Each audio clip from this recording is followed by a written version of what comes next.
character is like pregnancy. You can hide it, but you can only hide it for some time. Guard your eyes, guard your ears, because the way that people will be saying things and showing you things, and all it takes is a seed.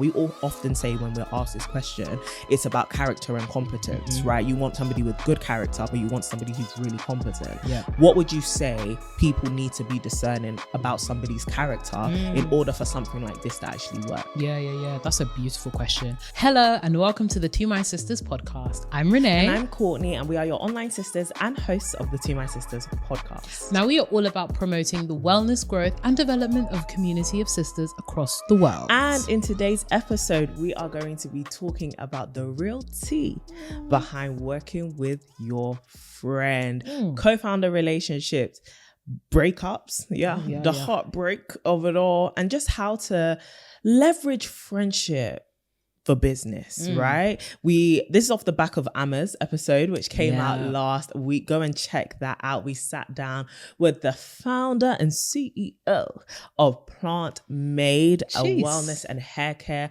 company based right here out of the UK, which started with £100 and has scaled to over £10 million in revenue in just 4 years. Yeah, Talk she's about a multiply. big girl. She's a big girl.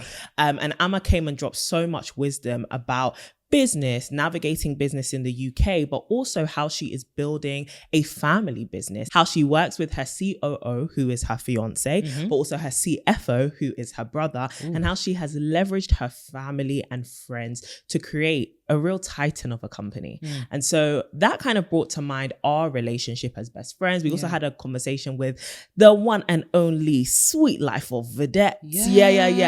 Our friend Vedette, who also was, I think, 2 episodes before Emma's. We sat down with Vedette on her podcast, Cashing Up with Vedette. Go and check out that episode. Period. And she wanted to talk about co-founder relationships. We kind of touched on it in the tail end of her episode, but Vedette also started her company with a co-founder and her friend, and that friendship and co-founder relationship ended at the same time, and it was heartbreaking.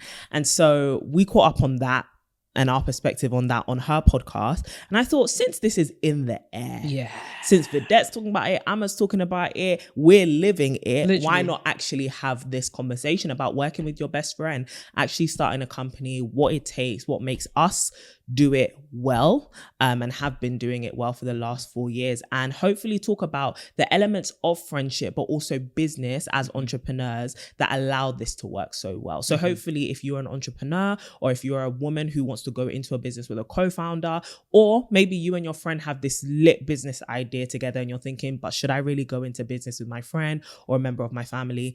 This episode is for you. So before we get into it, do we have any housekeeping? Housekeeping. Ooh. The only housekeeping I can think of is the fact that we are going international. Okay. So speaking of Vedette, we have actually partnered with Sorted Chalet for a number of years to deliver none other than an annual retreat for the sisters. We have been to incredible places like Tanzania. We have been to Bali. We have been to South Africa. And now we are going to Ghana. From the 1st of March to the 8th of March, we are taking a whole bunch of sisters, a gaggle of girls, if you will, to go and enjoy, but also to do some meaningful work. We'll be doing journal corners. We'll be really thinking about setting our intentions for the rest of the year and ending Q1 of 2025 right. So, sisters, if you haven't already, we would implore you. The link is in the description. We have put it literally everywhere, right? If you're part of the mailing list, you know it stays there. If you're following us on socials, you know we have been posting about it. Make sure you are part of the next unforgettable TMS trip with Sorted Chalet, and make sure that you secure your spot because it's about to be turned all the way up. Fantastic. Well, let's jump into the conversation and then we'll end the episode with a dilemma. Why do you think we get asked this question so often around working with your friend, and how do we actually make it work? What's the backdrop and context to that? Yeah, man. I think there's just a lot of haters outside, right? I think there's a lot of haters, a lot of witches, there's a lot of, no, I'm kidding.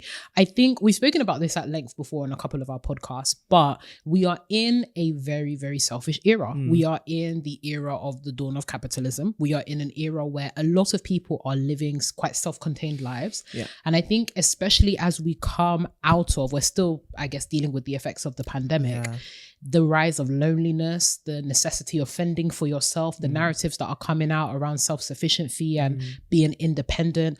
I think people are quite nervous about the prospects of working with somebody that is also, you've also got a personal relationship with as well. I think the stakes become quite high because not only are you navigating something that's quite personal, but you're also navigating something that's legal and business. And I think because a lot of the popular narratives that we, you know, gain a lot of traction online as well as in person, they often tend to be negative. I think more people hear negative stories around friendship, around business than they do the positive stuff. And it's quite unfortunate because I do think that for every like 10 negative stories, there's probably like 1,000 positive stories of being able to work on at least something with your friend. And I think this idea of not mixing spheres really does need to be challenged, because rather than seeing these things as a weakness, we should be seeing them as sources of strength, right? The fact that you know somebody quite intimately, the fact that you're able to build something, it doesn't necessarily have to be a business, but at least building a relationship, you would think that we would naturally be more inclined to seeing this as a strength as opposed to a weakness.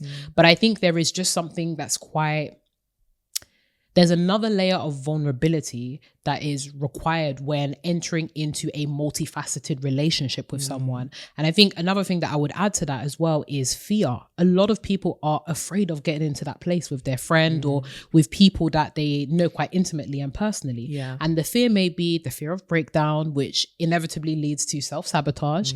It may be the fear of this actually working out, and then at the end of the day, the dynamic of your friendship or the dynamic of your relationship changes. So I think there is also a lot of fear in that hesitancy to pursue a relationship that's a little bit more dynamic, that has a lot more facets, that requires a lot more of us than oftentimes we're willing to give. So yeah, I think it's a combination of those things that spring to mind for me when people are a bit like, oh, what do you mean working with my friend? It's a lot. And I think also the intensity as well. I think just even based off of our relationship, I definitely think our relationship has changed. I think it's changed for the better for the most part, to be honest with you. I think one of the words we often use around our friendship is, oh, you know, maturity. Obviously, there's still like banter and like, Courtney's actually my sis. Like that's, she is like, of course. She's not paying me to say this, guys, but she's genuinely like, if not the funniest, one of the funniest people that I know. Like, single-handed, hands down, I've met all of you. I've met you all. I can objectively. Do you know how funny that is? Because that's true. Sorry to all the friends of Renee and family of Renee. She has met you. And you know what's actually for not this turning into the we love Courtney. LOL. But genuinely, of people that I meet, when they give me feedback about you, it's often, wow, Courtney's actually hilarious. Aww. She's actually really funny. And I know that you guys often see like quite a serious side of Courtney, and that she's very intelligent and the way that she articulates herself. In person, Courtney is the most unserious person that you will meet. Like genuinely, the TikToks and the memes that she actually like gives me a run for my money. Occasionally, I think I've just got the edge. I've got the edge. But you are actually one of the most funniest and unserious people that I know. And I love that about our relationship. The thing is though, I don't think my humor is unserious. I think it's very serious. Like, I think it's very witty and just this is true. People don't want to say. This is true. But I think people like, because it's so serious, it's actually unserious. Do you know what I mean? Like, especially in the timing. The timing is like a very serious thing. But because it's such an unserious point that you've made about this serious thing, or like vice versa. It's the truth. Hilarious. Might tell you a joke, but I ain't gonna tell you a lie. Period. I ain't gonna tell you Period. A lie. One thing about Courtney, she gonna tell you the truth. Hello. But yeah, sorry. To your point. A bit of a tangent friends. There. Sorry. We are friends, and I love the fact that we've been able to retain that sense of banter, not without work, mind you, because I think there's also that. I think in order to maintain anything, it requires work. Absolutely. And there's the thing about life and a lot of the things that we are called to attain, we are often given the cheat code to enter the place, but in terms of maintain it, that's where things get a little bit rocky. And I think the maintenance of these things can cause people to have a little bit of fear and anxiety because it requires us to do ongoing work. And I think for a lot of us, especially how we conceptualize a lot of our friendships, a lot of our friendships tend to be friendships of convenience or friendships where there's a certain like archetype that we fall into. It seems very easy. And I think that step up from just friends to co-founder, or even vice versa. I haven't seen the reverse just yet, but I mean, I've seen a lot of co-founders become friends eventually. But when you add another layer, it requires another element of maintenance. Absolutely. And that requires work. And work is hard. Yeah. And unfortunately in this life, a lot of people don't want to do hard things. And that's understandable. Yeah, absolutely. I completely agree. I think the backdrop to that question often is the cultural stories or experiences we have that may even have been passed on to us and is secondhand, of people trying to collaborate, trying to do things in community, trying to do things together, and experiencing the harsher realities of that and the more negative outcomes of that, which could be betrayal or loss or deceit, whatever it may be. Like, I think too, even in a more not that this is not serious, this is actually quite serious, but like, you know, our parents, I'm building a house back home, who's helping my brother, my cousin, my friend, my da-da-da, and it's like 10 years later, they've chopped the money. Everyone has that story. You get what I mean? They've actually chopped the money. I think even growing up hearing things like that and knowing it can be your own people that actually derail your vision or your plan or something that could advance you and them, you know, wanting to start a business together with your friend, and suddenly there's lies involved, or there's people not being 100% honest, or just looking out for their own self-interest. And I think that's one thing that co-founder relationships with friends and family in particular require: a lot of selflessness and a lot of putting egos aside, which I think is easier to do when you're just doing business based on the numbers and based on the business plan and based on this makes sense, a value exchange, versus now a relationship of some kind being involved. Because when it is two strangers coming together to be co-founders, it's easy. It's like, oh, this makes sense. You know, we're doing this because this will naturally be the outcome. Absolutely. I'm going to hold you accountable to the things that we've written down and the things you said you'd do and your skill set, and vice versa. Whereas with friendship and family members, it's like, it's more about sentiment and, oh, I would have wanted you to do this, or I would have expected this of you. And sometimes that goes unexpressed, which I think also leads to the downfall of those kind of relationships as well. So I think that's one huge backdrop of it. It can be your own people who really stab you in the back. I think another element of it also is people, like you said, having that individualistic mentality, which is, if I'm going to do it, I want my name to be on the front. Like, actually just not wanting to do things with other people. They're happy for other people to help, but they're not comfortable sharing ownership. And I think sharing ownership is something that we need to discuss within our community. I wouldn't even just say within the context of business, but even within the context of things like family, friendship. Like, a lot of us are used to dynamics where either you are the dominant one or you're the passive one. There is there is barely any real accountability around reciprocity and shared responsibility and equal division of responsibility as well, or even just expressed, structured responsibilities being shared out to people. I think a lot of us haven't experienced that or seen that effectively, apart from in our workplace, right? Which is when you can then develop this dynamic of employer-employee versus this idea of true partnership and collaboration, where two people have somewhat equal ownership over something. So it's like, if you didn't see your parents share ownership of the household and like share responsibility of the household effectively and actually have healthy communication with each other, you don't know what it's like to have a co-laborer in a healthy way, right? And be able to have those conversations and see somebody take up their side and apologize when they've let their side fall, etc. And I think that then crosses over into business, because you learn that you can lead alone.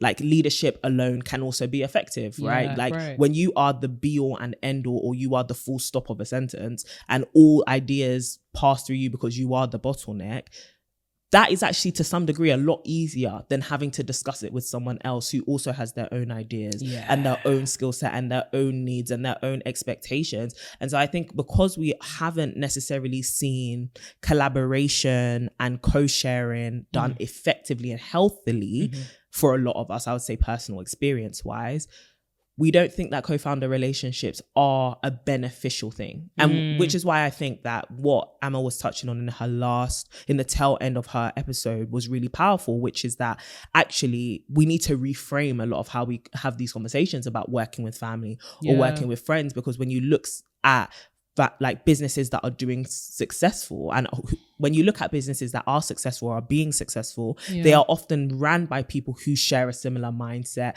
who share a similar background, and like you said, have an intimate relationship which allows them to do this business thing on a much deeper level. And I think to some degree that helps you to get ahead, because there's a lot of whilst there can sometimes be assumed familiarity, over familiarity, sometimes there's now a deep level of respect and reverence there, which actually makes people act better than they would if they were a stranger to you. Facts. Like, as much as it can be your own people, sometimes it's people you don't know who actually do you the worst.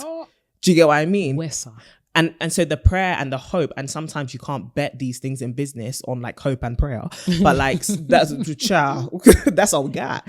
So sometimes the hope and the prayer is actually, because me and this person have a relationship and I've been able to see their character over time, and I know that they love me and they deeply respect and revere what we have going on, I actually believe that they would hold this to a higher esteem than they would if they were just somebody on the clock. Or somebody who was just getting paid to be here.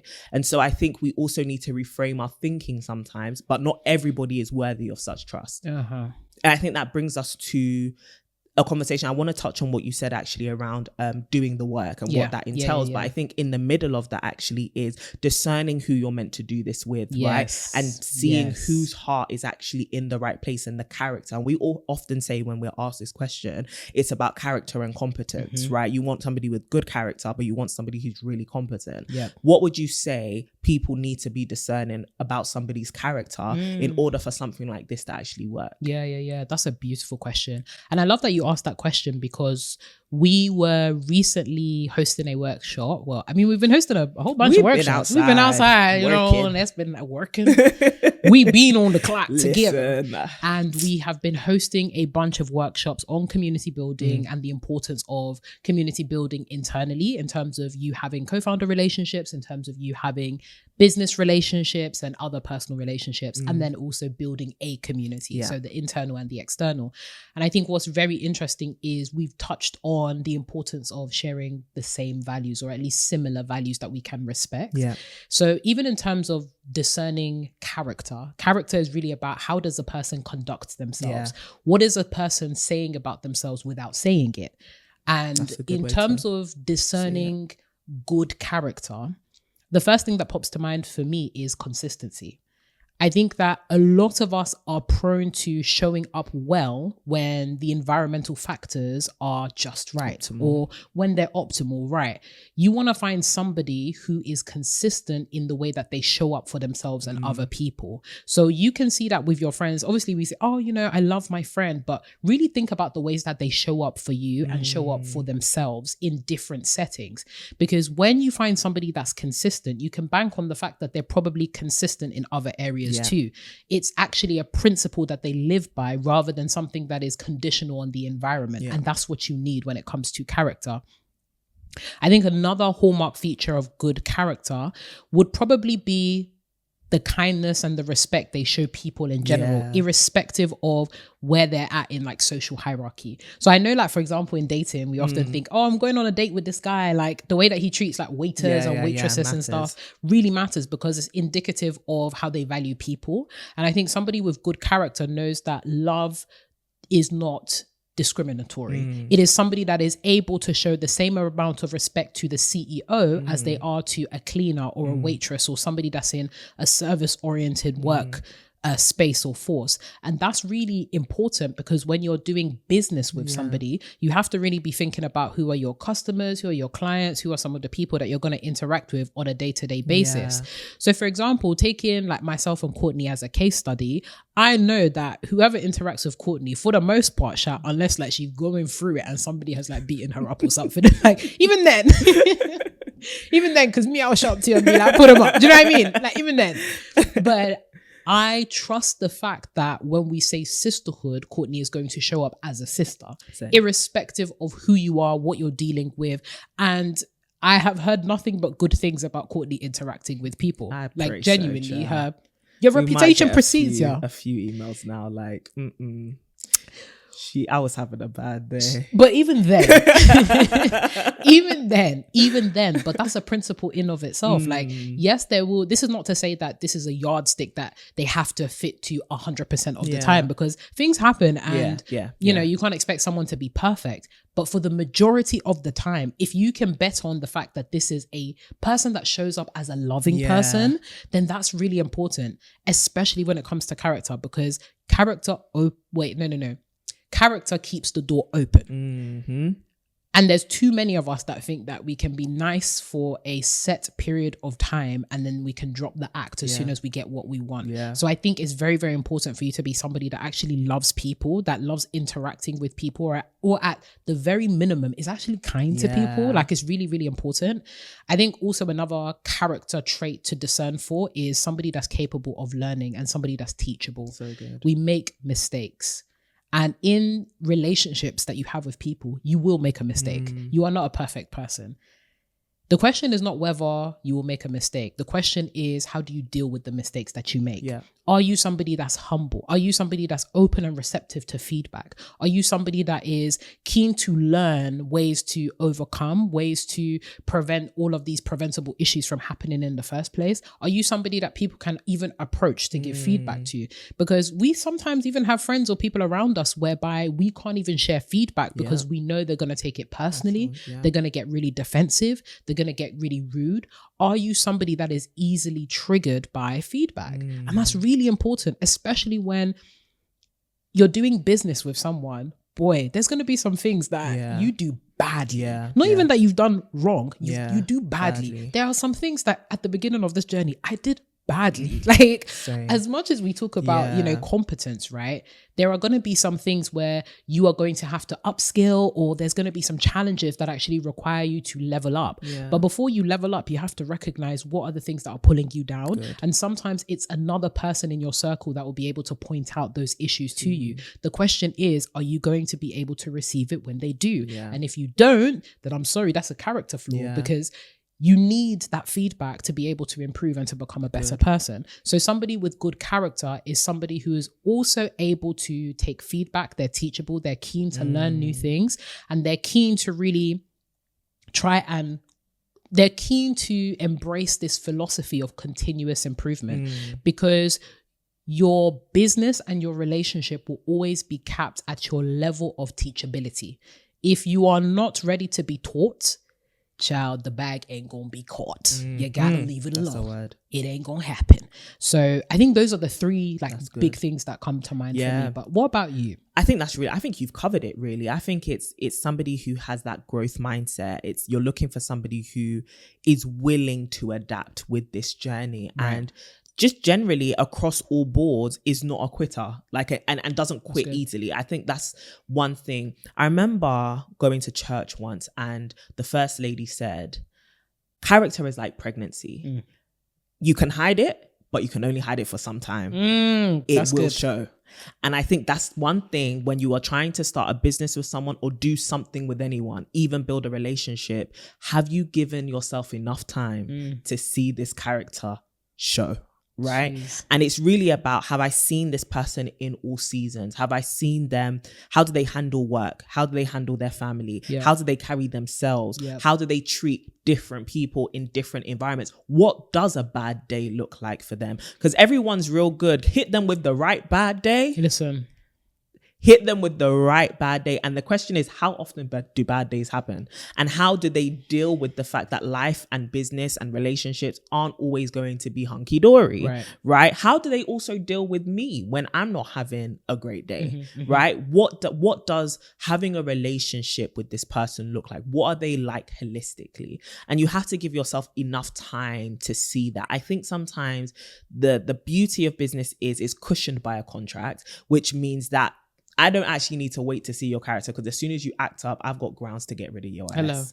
However, when you are a friend with someone, whilst you can terminate a contract, what's going to happen to the state of this relationship that's left after that business relationship has ended? And so you aren't just standing on this guarantee of, well, if you don't act right, I can just get rid of you. Because this is somebody who's been in your life before the business even existed. So now you've got to really take the most calculated risk you can and really ask yourself, is this worth going into with this person? Can they withstand the storm, essentially? That's what you're trying to see. Can this person, if we're running out of money, if we have to make some really tough decisions, if someone has to take the lead on something, can this person lead, or can this person follow? Can this person handle where it is we're going and the pressure and the stress? Like, what can this person do and not do?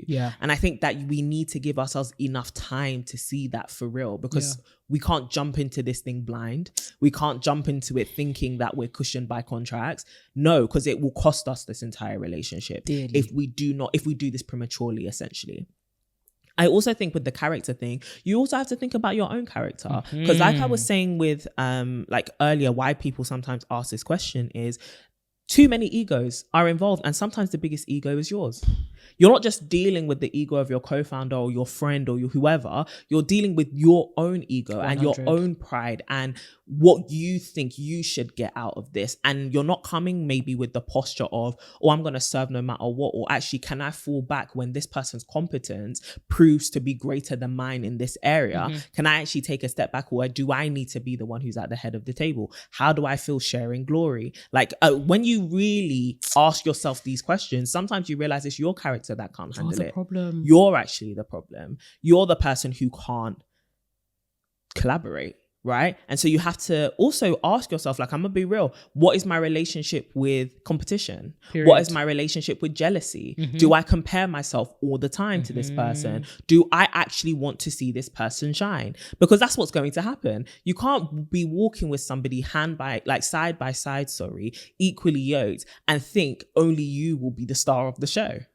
That's not how this thing works. Bro, and you know them ones where it's like, you're happy for someone to shine, but only not brighter exactly, only so much. Because the moment that just one single ray might outstrip yours, there's a problem. There's an issue, and you have to contend with that in your own mind and in your own heart. Because at the end of the day, if you can't get over it, it's the business that will suffer, and it's your relationship that will suffer as a result as well. I think when we start to think about co-founder relationships and doing business with a friend, you have to remember that at the end of the day, there is something in the middle of us, which is our business, which actually needs to be nurtured and needs to grow. And it will only flourish at the same rate as our maturity and our friendship, right? And if we do not deal with some of the things that stop friendships from blooming, the business is not going to bloom either, right? Which is why you need to deal with whatever may be underlying in your heart as a friend before you go into business with this person, because it will only manifest in business, and it will just be coded and made up and cosmeticized with business language, but actually what you're doing is being passive aggressive, or you're being, insubordinate. And we need to be careful of stuff like this, because that's what causes bitterness to rise up. And I think with business relationships, oftentimes because people are trying to be professional, they won't tell you need to fall back and hold your peace. Listen. Do you get what I mean? They won't say that to you. However, sometimes you need to catch yourself before somebody says that to you. So self-awareness is so key, and doing that inner work is so key before going into this, because it's hard. It's really hard, and you're going to face a lot of challenges and, okay, how does this work? This made me feel like this. But similar to how your boss can make you feel some type of way and you don't go around sending long paragraphs in emails, you've got to also learn to carry that same professionalism into your friendship and not become complacent on that over familiarity of, well, this is my friend, so I can just let them know my mind. That's how you lose your business, and that's how you lose your friend. Oh boy, not double homicide. Yeah, that's exactly what happens. Jeez, embarrassing. That is exactly what happens. So I would say also work on your own character alongside giving yourself enough time to see the true character of the person you want to go into business with actually manifest as well. Absolutely. I love that so much. And also what you were saying really made me think of the importance of delivery. Yeah. I think sometimes communication and delivery actually, right? Because I think sometimes over familiarity is such a great enabler of bad behavior. Yeah. You think that just because you know someone, you can disrespect them, or you can treat lightly the things that should be honored, right?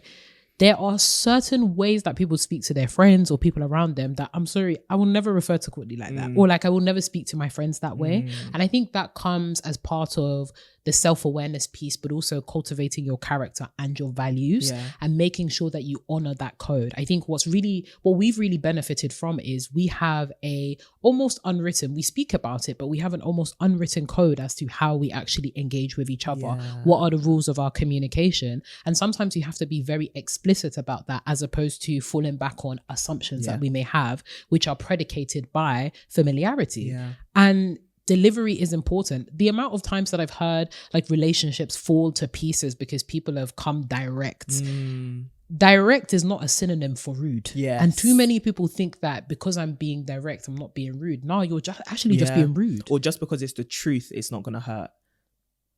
And no one is saying that you have to soften the blow completely, but you need to deliver things in a respectful manner. Absolutely. And with an intention to actually save the relationship. I think sometimes people be like, oh yeah, like they should know what I mean. No. Yeah, no, not at all. No. And I think that's also part of the work of maintaining relationships. Absolutely. It is making sure that you do these regular check-ins as to how are we adhering to the code of engaging with each other? How are we adhering to the code that we have that sets our values between us? Are we still comfortable with the way that we are, speaking to each other? Are we still comfortable with the way that we are addressing some of these key issues?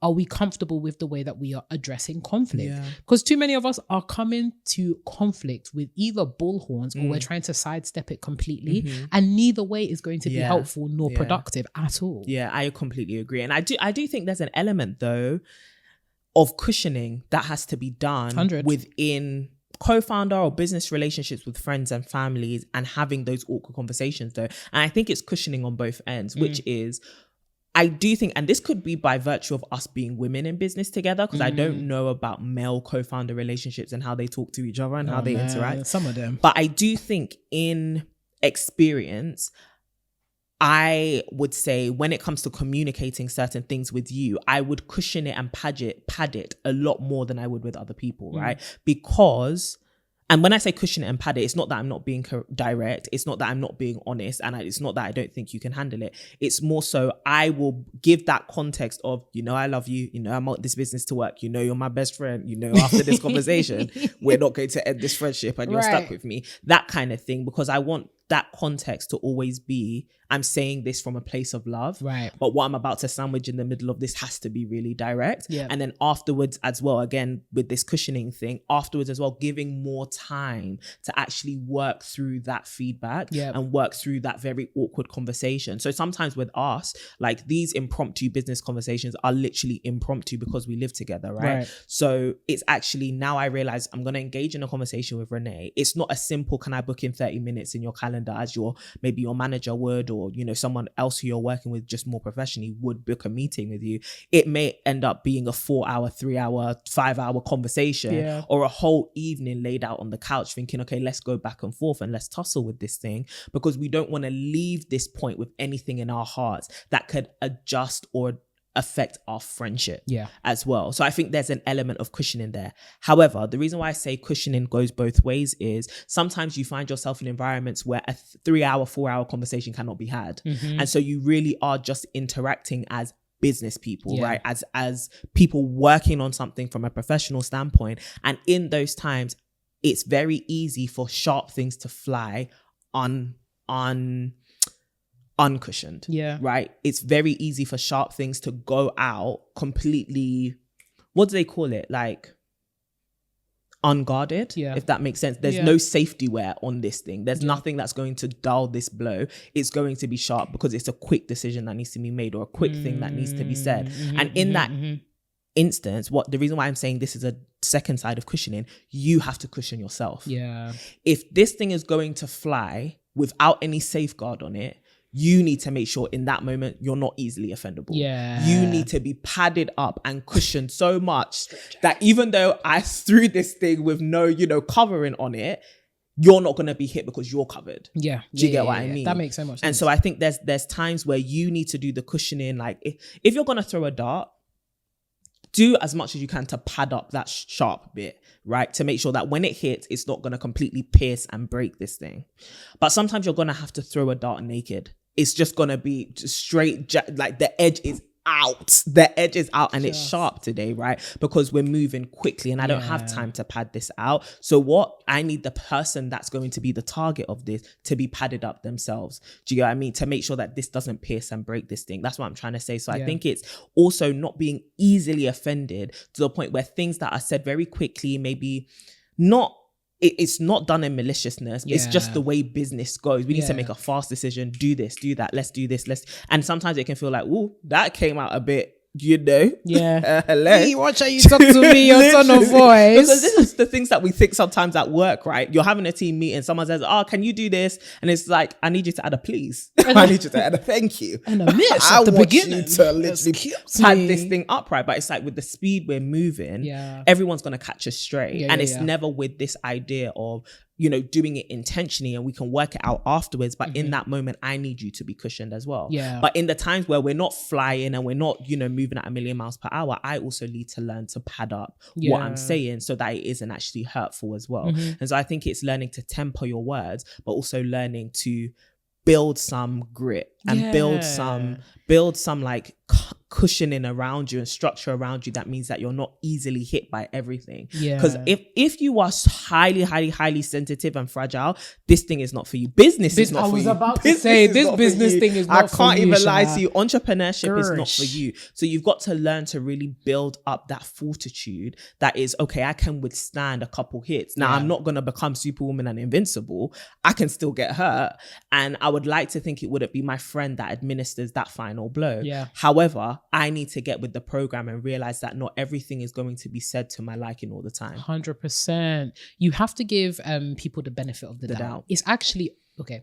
It's not okay, but it's also okay in the context. Yes. And you have to accept that not everybody is going to be perfect in the moment. And if it's not a pattern of behavior, then it's not necessarily something that needs to be called out. Absolutely. But if you do notice a pattern and it is grieving your heart in some way, then you address it, preferably outside of the context as well. Because I think even in those very heated moments and heated environments, it's so easy to go tit for tat. And when you've taken offense to that initial dart, now you're kind of like, if you're not padded up, you'll be in defense mode and you're ready to throw something back. And the person that you're throwing something back at, they're probably thinking, whoa, where did that come from? Like the intention was never to hurt you. I may have hurt you, so I appreciate I did that and I apologize, but I didn't intend to hurt you. And you did. And now you did. Yeah. Do you know what I mean? Like, and now you now do. It's a big issue.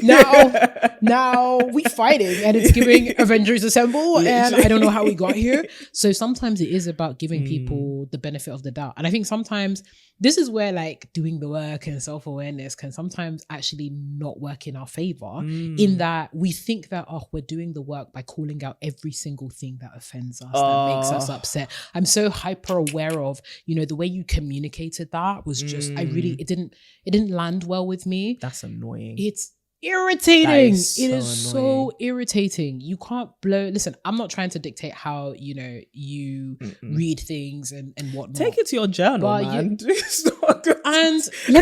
it to the Lord in prayer. It's not everything we can talk about. Couldn't even get me started. And therein lies the crux of the issue. Not everything needs to be said, but everything needs to be processed. The question is, does it need to be processed by you or with somebody else? Excellent point. And there's too many of us that think that by processing it with other people that we're doing the right work. There's a sequencing sometimes. Sometimes you have to do things privately before you do them publicly with somebody else. If at all. There's things that you need to take up to God first. No, the biggest man thing. Fact, I think I think that's actually maturity and wisdom in relationships in general. Realizing that not everything has to be a conversation. Right. Not everything has to be a confrontation either. Some things is I'm going to take it myself and I'm going to let it go. I will let this go because I'm assuming the best. Now, I think the big caveat is this a pattern of behavior? Because if it's repeat, okay, let's actually talk about this. I've noticed a pattern. However, if this was like a one time, I didn't like how you did that, but I know you don't do things like this often. Can I self-regulate? And self-regulation is so important. Self-regulation means that we don't always have to stop because there's an issue. No, biggest man thing. Imagine walking with somebody, yeah? We've got to get from A to B. It's going to take us 10 minutes, but every 35 seconds, you want to stop and address something. We can't address just walk around it. Do you get what I mean? Like, just walk around it. Just figure out a way to walk around it. And this isn't about, you know, abuse. It isn't about malpractice. It isn't about anything like that. But it's just the small little things that's like, I didn't like that. But I will write about it. I'll process it myself. And then we will keep moving. Those things actually help the journey to be easier, right? Because every confrontation is a moment of friction. The more there is friction, the more things wear down, right? So you have to pick your moments of friction very wisely. Have we recovered from our last point of friction? How well are we going to be able to recover after this? Do we even have time? Is this even the right context to bring up this issue? Because sometimes the issue with communication is, and this is within relationships, marriages, family, work, we're not having the right conversation at the right time. We're having the right conversation, but at the wrong time, right?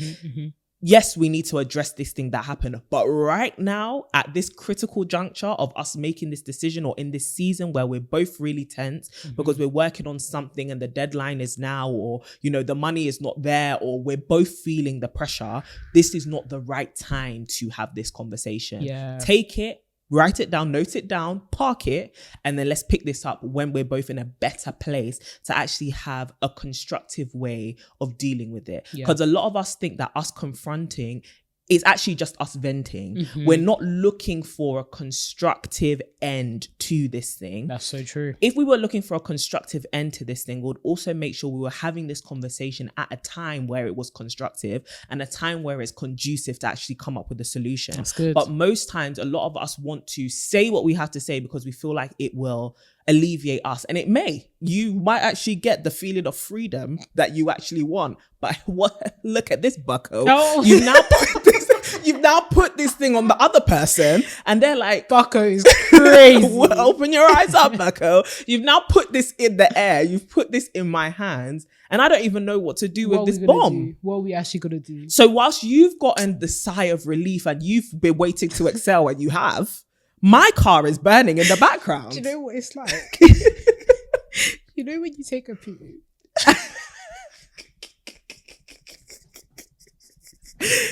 Go on, Renee. Wait, what could be for a sec? I am. It's like, it's not even a poo. It's like doing a fart. Yeah. And you've decided to do it in a very dense place. And that was all of us that have to deal with the stench of this aroma. When you could have walked outside and dealt with it outside by yourself. You wanted your relief now. And now it's in our mouths.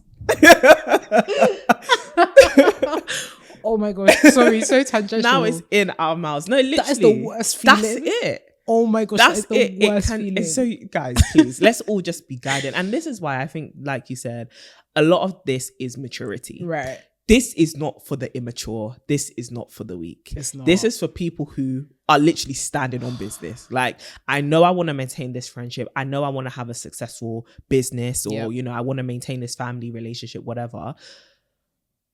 I know in order to do that, there's a lot of things I'm going to have to just swallow. Yeah. I'm just going to have to hold it back. Yeah. I can't let the clip just rat-a-tat-tat everywhere. Yeah, I can't. I actually can't. And it's the same. I've even met people who do business with their spouse. Yeah. And they say the same thing. In order for this not to be a headache when I get home, I just need to twist my lips. Twist my lips. It just, and you know what's very interesting? It's the fact that many of us think that confrontation is the only response that we have to give. Yeah, that's also an issue, right? It doesn't always have to be confrontation. Sometimes it can be affirmation. Yeah. I think I would genuinely challenge anybody that thinks, oh, I need to vent, I need to confront, etc. sometimes part of the processing is understanding what is the most conducive response that I can give that addresses the situation, but also shows that I want to continue this relationship. And sometimes the most effective tool to disarm an argument before it starts is affirmation and affection, showing that person love. Because oftentimes when people are sharp with you, it's not because they intend to hurt you, but often because they're hurting themselves. And I have found, even in like conflict or conversations and whatnot, sending a quick, do you know what, I actually really love you, like I know you're going through something, and acknowledging that, hey, the circumstances are not necessarily the best, so that may have contributed or can explain as to why you've been sharp with me in this moment. You doing that work yourself oftentimes will trigger something in the other person where they become even apologetic.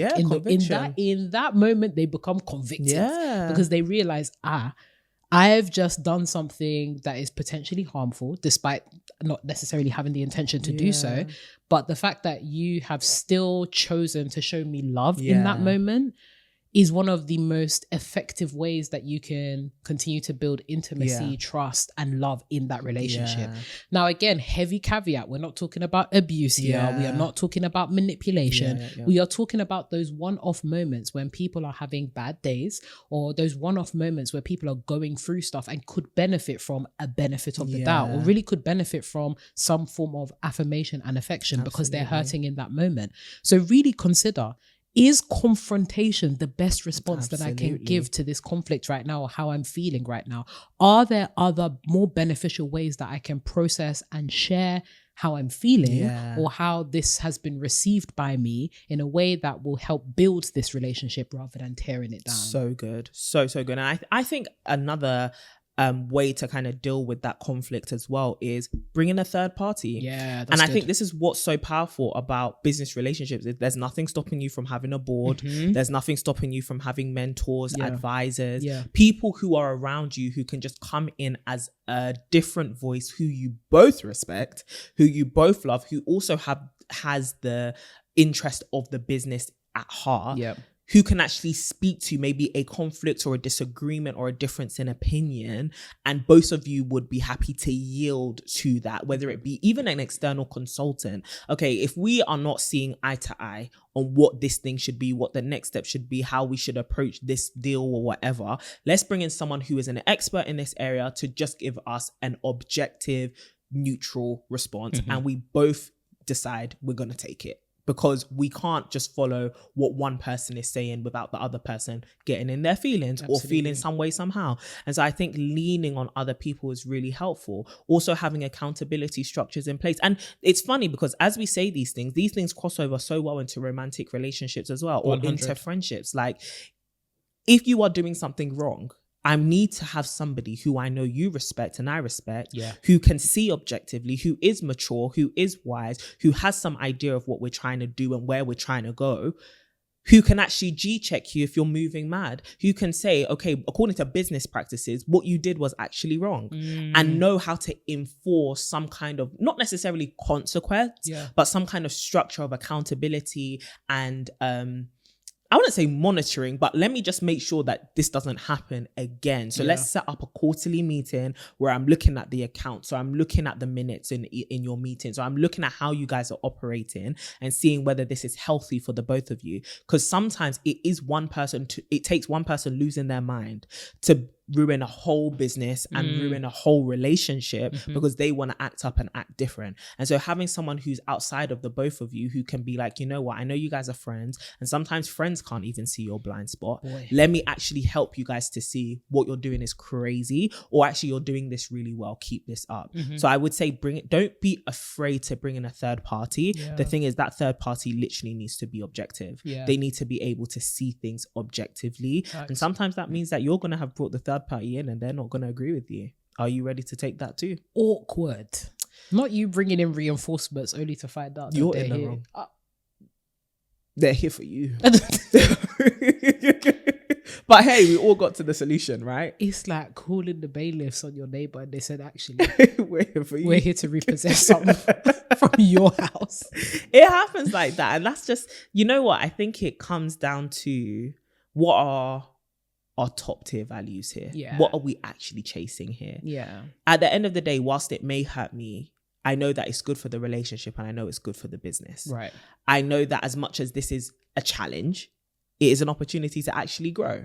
I know that at the end of the day, we want to see this business thrive and we want to see this friendship be maintained. And if that means I need to twist my lips, or I need to go and do some character development, or I need to be uncomfortable and have this conversation with you, I'm going to pass through all of the discomfort in whatever form it takes to make sure that those two objectives are actually achieved, because I value them above all else. Yeah. You know? And so I guess to kind of bring this part of the conversation to an end before we go into the dilemma, what would you say to somebody who maybe has gone into business with a friend and it's not going so well? Ooh. Well, and also I want to add to that, what is one thing you would say to somebody who is in a relationship with in business with someone they have a relationship with and wants it to continue going well? What's one thing they should do as well? Okay, I'll take the negative Nancy first, because that's unfortunately the thing that people like hearing about the most. It's like, it's all going to ish. We need to figure out what we're going to do here.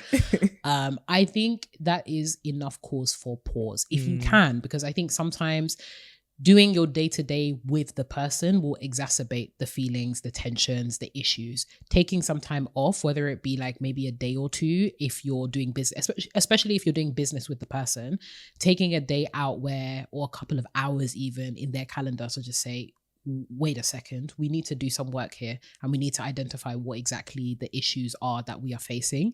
Before you do confront or have the conversation with your business partner, I would urge you to do some self-reflection to be able to articulate yourself well.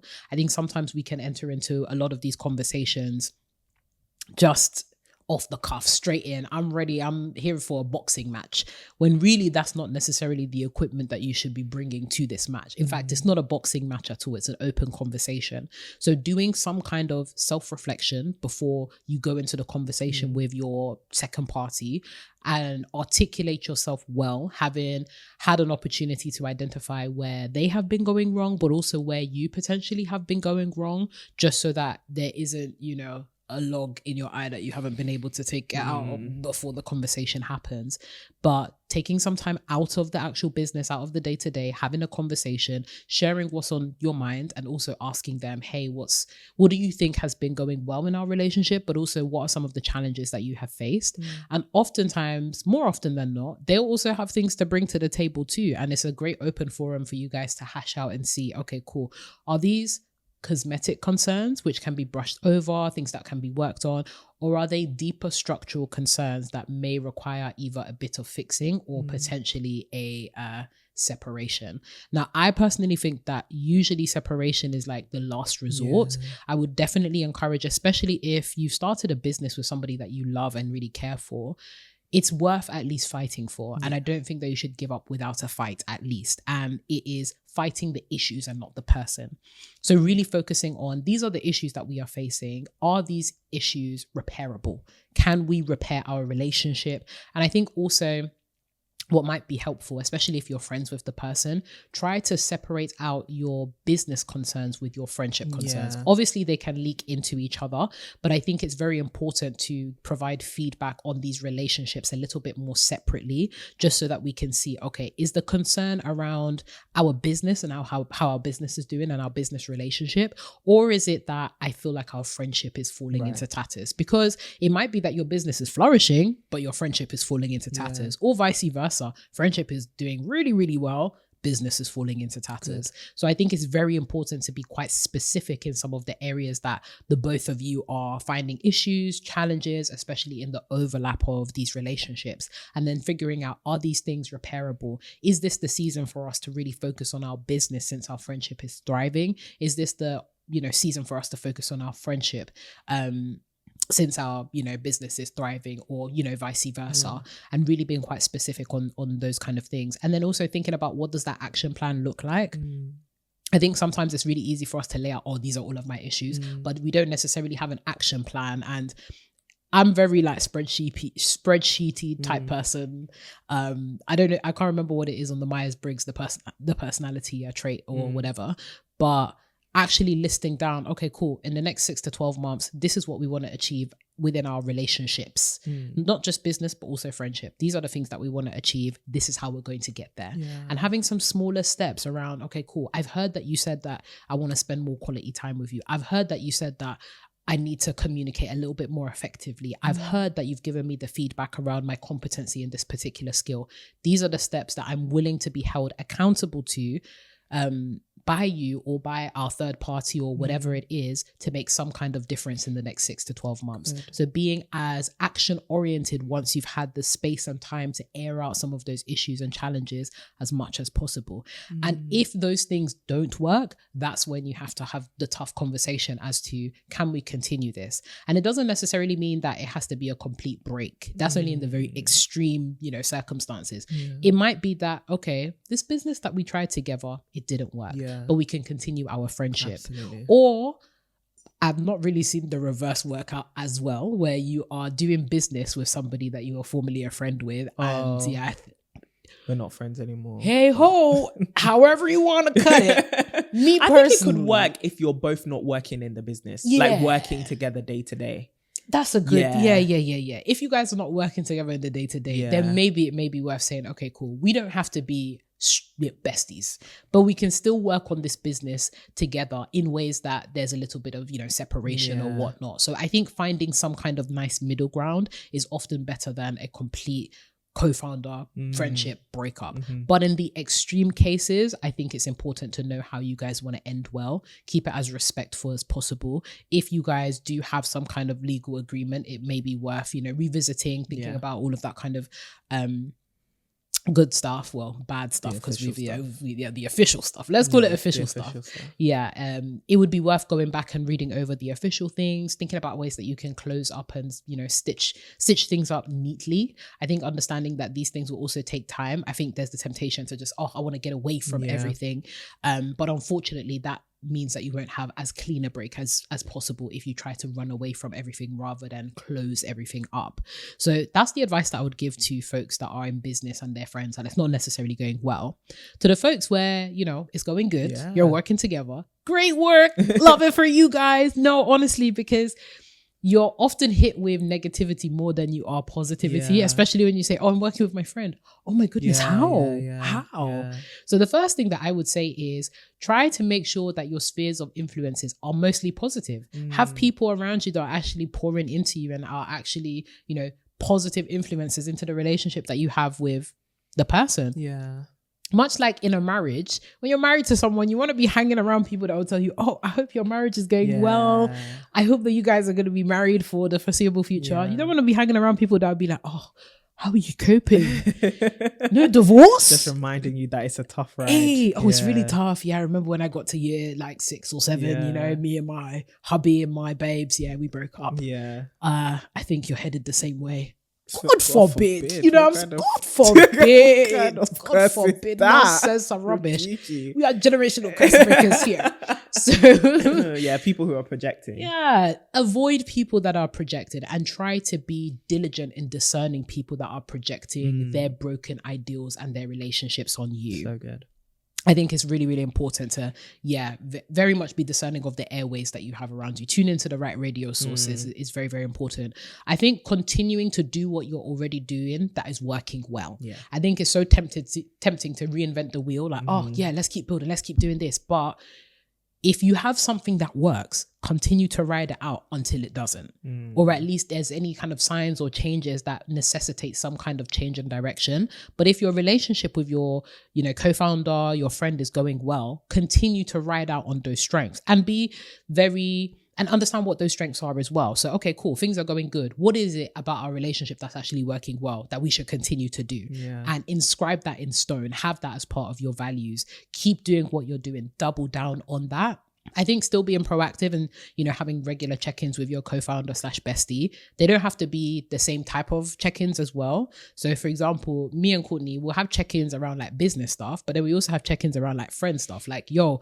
Hey girl, hey sis, how's things going between us as friends? Put the business and to one side. Life, personal life. Exactly, personal life, because I think that's one thing that I really struggled with, especially in the beginning of our journey. It's like staying abreast of everything and still having that level of like intimacy as friends, but then also being business partners. You can think that you have seen someone and you can think that you have intimacy, but you actually don't know what the hell is going on with their life like right now. So I think actually scheduling in time and space to be able to do those different things and have those different functions in your relationship is really, really important. I think also the last thing I'll say, because I've nattered on, no, it's good, celebrate yourselves. Like actually have time to celebrate important milestones. They don't have to be the big milestones, especially in business. It's like, oh, we're just gonna celebrate when we get to 6 figures. If you make £100, baby, get yourself a cake. If you do, listen, one thing about me and Courtney, we were celebrating everything. Facts. Celebrate the milestones, because who else is gonna celebrate but you guys? And it brings you closer together. Like, you set out, you had a vision, you crushed these goals. Let's celebrate ourselves. And the fact that you actually have someone to celebrate with. You know, sometimes we see these people, they'll be doing up solo founder. It's like, oh, I'm celebrating myself and stuff. That's cute. But you actually have a friend and a business partner that's been there with you in the trenches. Facts. Like, it is sweet, guys. I can't lie. It is a really nice experience. Yeah, it's true. Yeah, that's what I would say. Like that. No, those are really excellent tips. I would also say for the person who maybe it's not going so well, I do think a lot of us struggle with this idea, like the whole sunk cost fallacy, or just having to put an end to something. I think it's okay to also let the business go. You know, I think sometimes we talk about, oh, the friendship has to break up, but sometimes you have to get rid of the business, you know, especially, and this is, I'm not saying get rid of the business because the friendship is suffering. Obviously, there's a lot of nuance in this. However, if the business itself is not working and the business not working is putting so much of a strain on the relationship, end the business. Like, realize that you're holding on to a sinking ship and let it go, right? Like, end the business, because it could be that you need to stop the business so that you can think more about the operations of the business. Because some businesses, depending on what you're doing, can be really stressful, like really, really stressful to start. Maybe there's a lot of like paperwork involved. There's a lot of capital that you have to raise. It could be really, really intense. It's okay to let something go because you haven't figured out how to do it properly. Right? And so allow this thing to go, work on the relationship, and then work on either sharpening each other's skills, each of you sharpening the skill set that you bring to the table, or really understanding how can we do this business better. It's okay to put an end to a business. It really is. Because I think sometimes we just hold on to businesses too much. And it's like, oh, I'd rather get rid of the friend than get rid of the business. Crazy. Sometimes the friend is more valuable than this little £10 you're holding on to. Honest to God, it may be a great idea, but just because it's a great idea doesn't mean that you know how to execute it. And it's the execution that can bring the pain and the grief. So allow yourself to learn, how do we execute this properly? So good. Before we pick this thing back up again. 100%. Holding on to that £10 is crazy. Yeah, you're holding on to this CEO in your bio. You're losing your best friend, and this business isn't even profitable. So really and truly, it's a lose-lose. CEO of Loser Inc. Just losing everything left, right, and center. So it's actually okay to let go of a business. Especially, I see this a lot in family, right? Like, so many people fighting over something. This thing doesn't even make money. It's not even worth fighting over. How you gonna own a sinking ship? Do you get what I mean? Like, relax. Do you get? And often it's because ego and pride is involved. Right. I just don't want to be the one to let it go. I don't want to I don't want them to see that we failed. You're failing though. Whether they see it or not, failure is the truth. Happens regardless of whether it has an audience. The them is the least. Courtney, don't kill me. The them is irrelevant. Exactly. Your feet are literally on sinking sand. In debt, holding on to something that don't even work. They're going to see that we're going bankrupt, and so end the bankruptcy, close the business. You're only going through it because you're allowing yourself to go through it. Stop it. Just end it. Oh, Courtney, what a word. Just end it. How many of us are going through things? Because we're going through it. Because we've decided to go through it. Turn around. Don't go back. Change your ways. can't be going through something if you decide I'm not walking in this anymore. not. So yeah, I think it's don't be afraid to let go of the business if it's the business that's causing all this pain and suffering because the business isn't working. Do you get what I mean? But if the business is working, you better fight. Yeah. Better fight for it out in maturity, of course. For the people who are doing it and doing it well, I was also going to say celebrate yourself, but I think a bigger thing as well is don't take that for granted. I think a lot of us, like you said, we hear the people obviously telling us co-founder relationships don't work, working with your friend doesn't work and stuff like that. Don't take for granted that even if this thing has come easy for you, it could just be because you haven't acknowledged the mechanisms that are making it work. But that doesn't mean there aren't mechanisms there making it work. And so don't think that it's always going to be this hunky-dory. Not to be a negative Nancy, but like identify what those mechanisms are and work on them. Continue to make sure that they stay turning, because the easy thing is getting complacent. The same thing in any relationship. You get complacent. Oh, we always like each other. Oh, our personalities always click. And so you just stop intentionally cultivating your relationship and your friendship, forgetting that actually there were wheels that were turning that you just didn't know about. But if they stop turning, the wheels are going to fall off. Everything is going to end. So maybe your business is doing really well and your co-founder relationship is going really well because you and your friend are in the best place, and you don't know how you're in the best place, but you just are.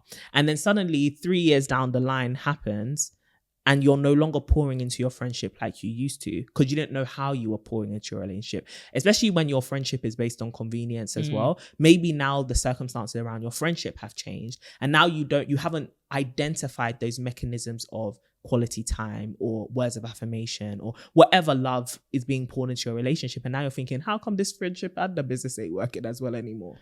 Right? So actually identify the mechanisms and don't take for granted that something is working in the background that is causing this to succeed. So identify it and keep those wheels turning, right? Just do not take it for granted. Do not take your friend for granted. Do not take the fact that your business is succeeding for granted. So be grateful, celebrate everything.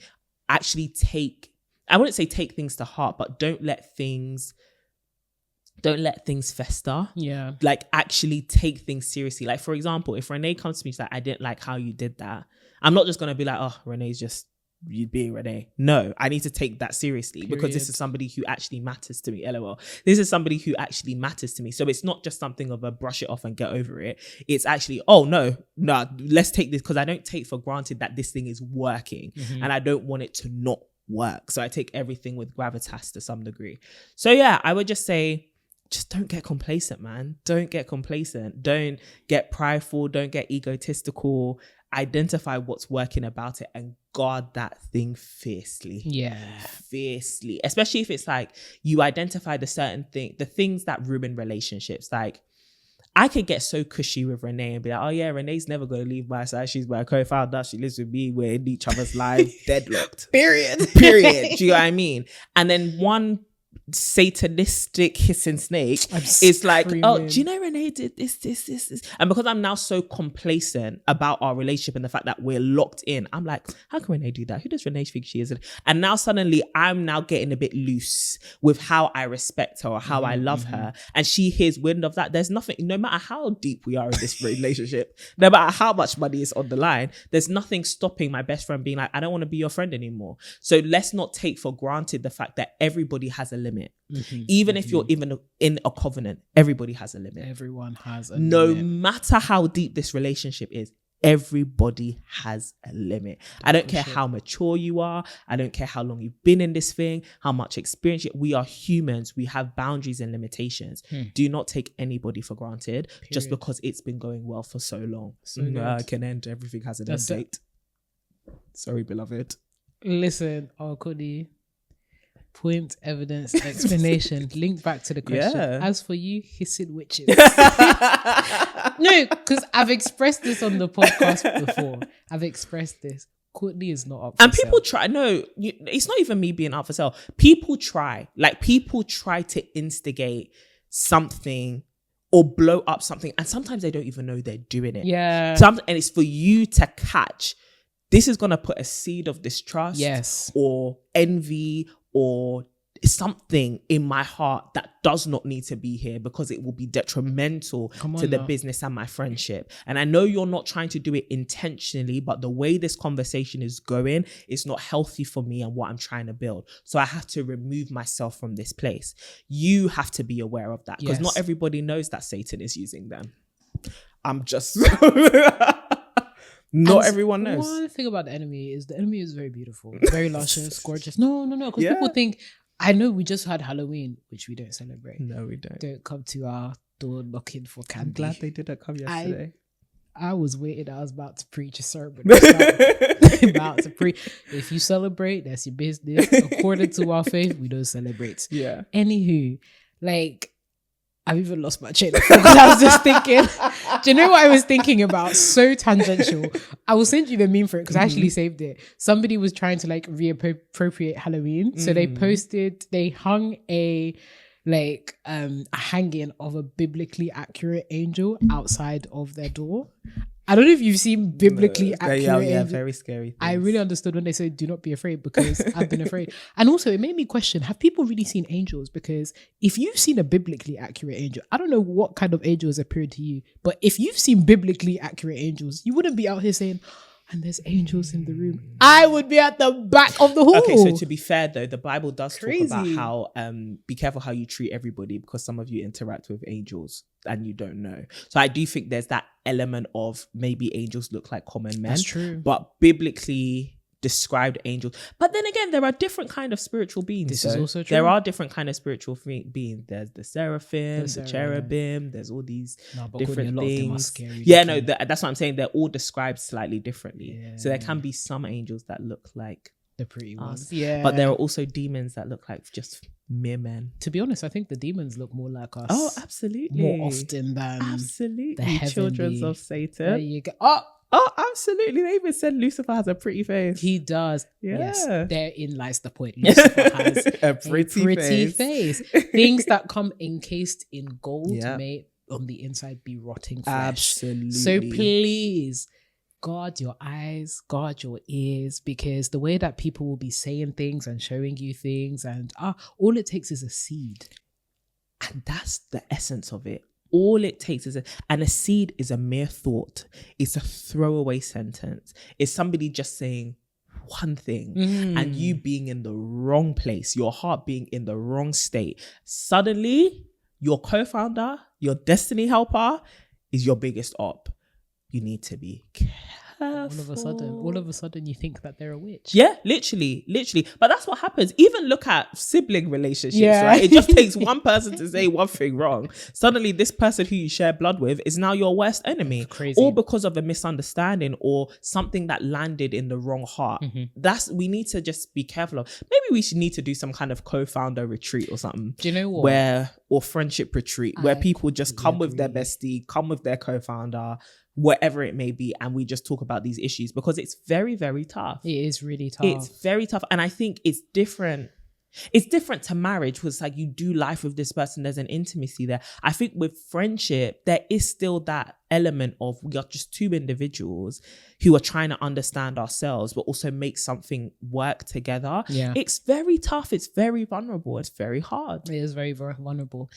This was actually something I was going to tell you that off camera. I was like, we should do something like Love is Blind, but for friends. I completely agree with that. That'd be so cool. Completely agree with and that. I think we'd be some great kind of for like that. couples therapy, but for friends. Because it's tough out here. And sometimes you just want to be honest, but you don't have wise counsel around you to be able to help you be honest in a safe environment and in a way that's also going to give you a solution.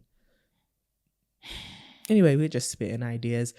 We hope that if you are a co-founder, you're doing, business with a friend or a family member, just someone you actually care about, even a partner, that it actually goes well, that you guys can have the really tough conversations when you need to.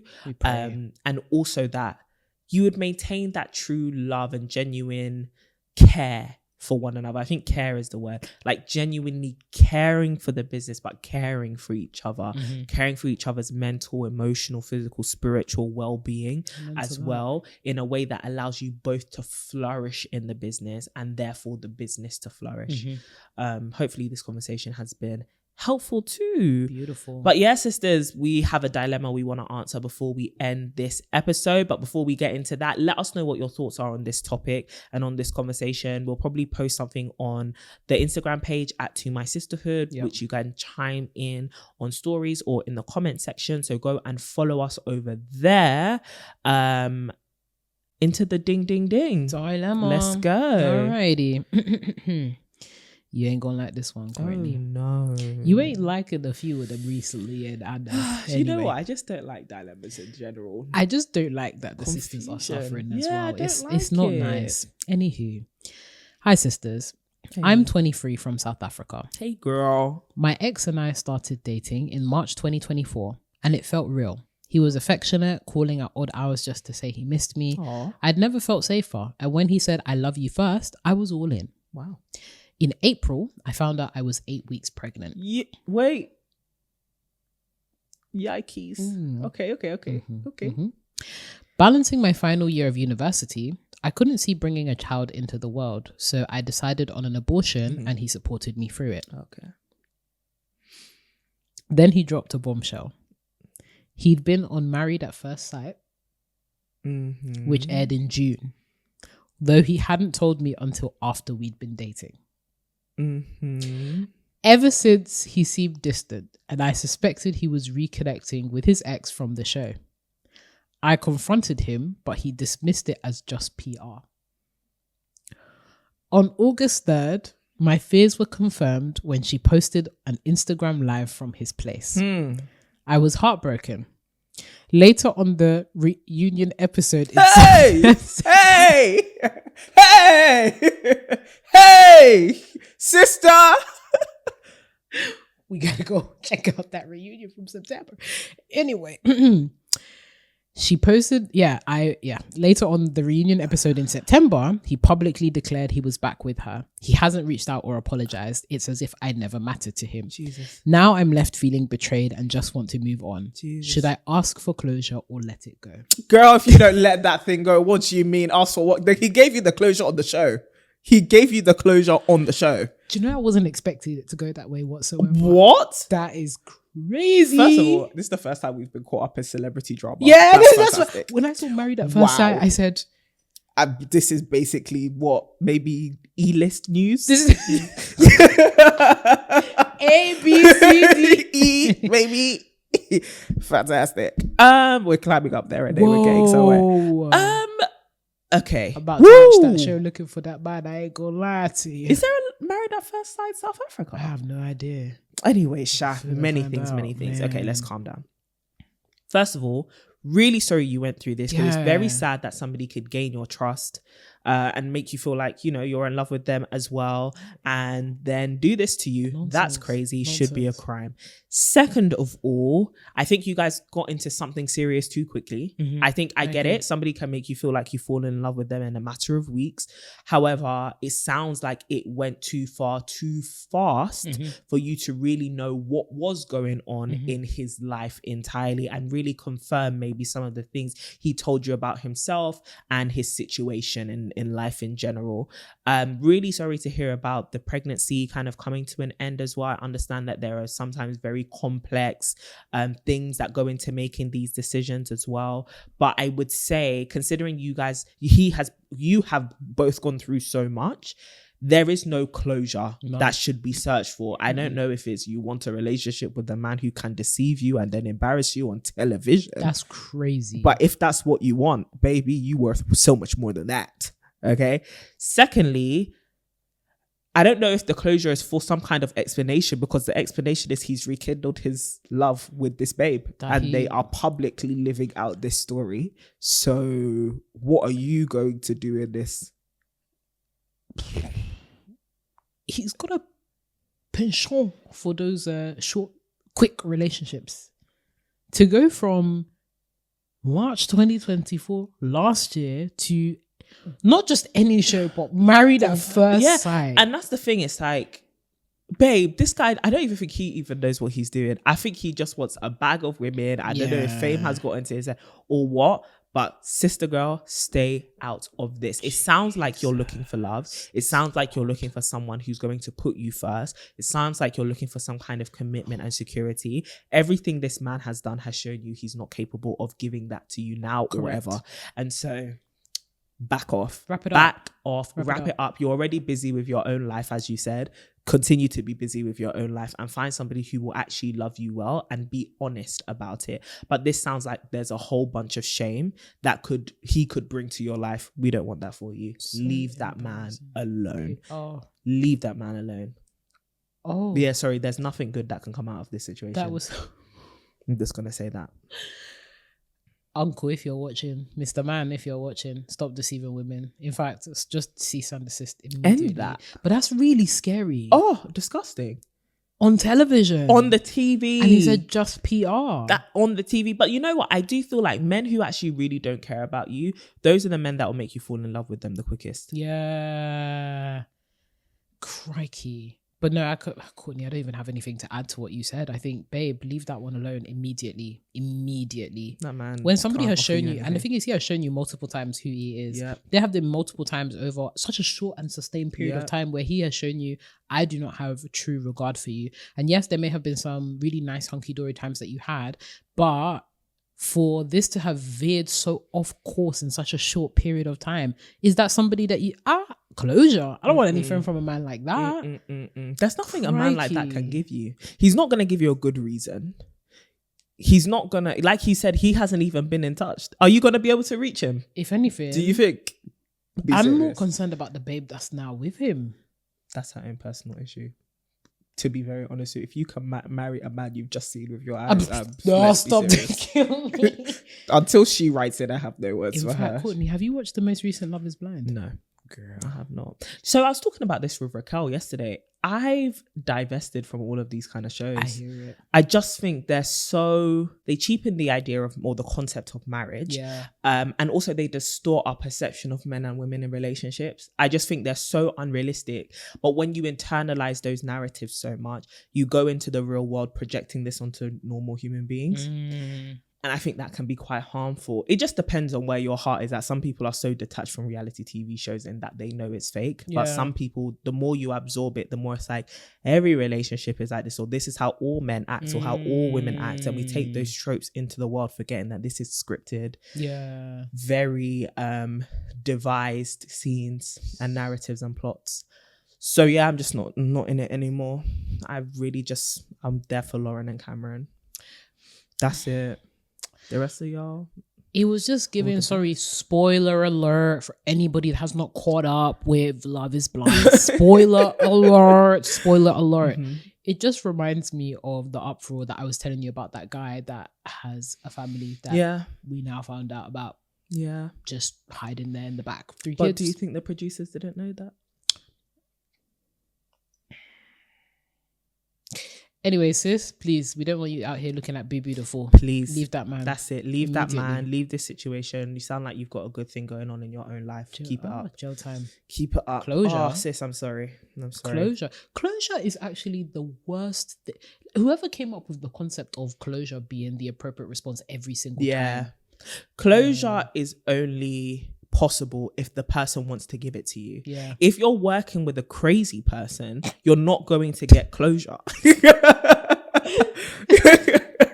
No, honestly, you both have to be seeking it, and the person has to be sane and mature enough to give it to you. Do you know how funny that is? This man is crazy. Crazy, bro. This man is cuckoo. This guy is for Cocoa Puffs. Guy is that bucko you were talking about. No, legit, sis, this man can't give you closure. What the closure is the reunion you saw on your screen. That is it. Nah, biggest man thing. I get it. I grieve it, cry over it. Seeing your ex. Thank you. Your ex married at first. Thank you very much. So then how do you, even if first of all, a relationship is not going to come out of this, but if you were in a relationship, how do you present him to people? Be like, oh, that guy you saw on your TV, we were dating at that. You have to erase your whole backstory. Let's just leave it. He's got to act like he's got a twin. Yeah, let's just actually leave it. Cry, grieve it, roll on the floor, scream, throw things. Also, Leave you're this you're man actually alone. a young spring chicken. 23. University. Get out of here, man. What are you doing, sister? Please. To all of our younger sisters as well, that because there's been an influx recently of like younger sisters sharing with us these relationship woes with like no good men. Stop it. Yeah, no. Walk You're away. Too young Stop for it. that. Rubbish. You're too young for that. Frontal lobe hasn't even developed. Not even You don't even know developed. what you're up to, girl. Yeah, no, and we're not saying this from a condescending point of view. It's more so from a place of men will take you for idiot. They will. And sometimes when you're in a place of, I wouldn't even say immaturity, but genuinely being young, you can't see it. You can't see the foolishness for what it is. Your brain hasn't even got those neural pathways yet to be able to clock that somebody's taking you for a fool. So allow your brain to click in place, and then you'll be able to see things for what it is. So yeah, don't let a man take advantage of your naivety and your youthfulness and your desire to be loved, because a lot of men will. No matter how old they are, they will take advantage. Nah, man, that's really upset me. Sorry, sis. We actually are praying that truly that you get the healing you need, because I think that's what people are searching for, is healing, not closure. You're looking for that wound to heal. That man can't heal it. He's an idiot. Man. He's the offender. Yeah, there you go. You go to the doctors to help stitch up stitches. You don't go to the person that shot you. Exactly. Especially when they're prancing around on television.